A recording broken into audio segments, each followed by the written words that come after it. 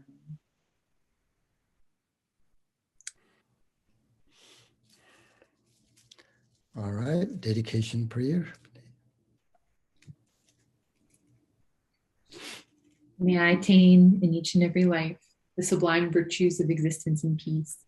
May I pursue the flawless mindset of altruism, working for the welfare of others on a vast scale. Through this very merit of mine, may every single sentient being eliminate all forms of negativity and practice virtue forevermore. May supreme precious bodhicitta take birth where it has not arisen. Where it has arisen, may it never wane, but continue to grow forevermore. For as long as space exists, for as long as beings endure, until then may I too remain to dispel the suffering of all beings. May I in all my lives, no matter where I am born, obtain the 7 qualities of the upper realms of existence. May I take the Dharma immediately after taking birth and have the freedom to practice perfectly. May I please the sublime gurus and day and night dedicate myself to the Dharma. By realizing the Dharma and practicing its innermost essence, may I cross the ocean of conditioned existence in this very life. May I teach the sublime Dharma perfectly and never become weary and tired of benefiting others in samsara. By my own impartial and all-encompassing activities to benefit others, may all attain enlightenment together. Free, in the divine mandala, where all that appears and exists is utterly pure, you, the sovereign of all the Buddha families and teacher of the Tantras, mature and liberate the 3 gates into their Vajra nature. Vajra King, may you ever remain. Within the Vajra body, you reveal the mandala of the great bliss of the indestructible 3 secrets. Most supreme of all, Lord of the Vajra transmission, Vajra Master, may you remain for 100 eons. Through the effortless path, you directly reveal unchanging self-awareness, the basic space of great bliss. Caring for the profound key instructions of perfection, glorious Guru, may you remain until the end of existence. Precious successor to the Gurus of the 3 lineages, may you remain throughout the 3 times in Vajra form, forever hoisting the great banner of the Dharma of the 3 lineages throughout the 3 realms.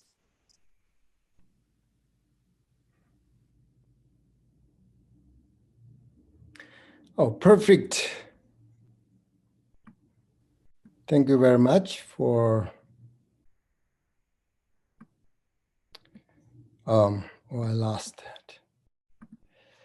Very much for coming today and practice together, and have a wonderful weekend and practice as much as you can. All right, that's all for today. And I wish you happy, healthy, and beneficial. Bye.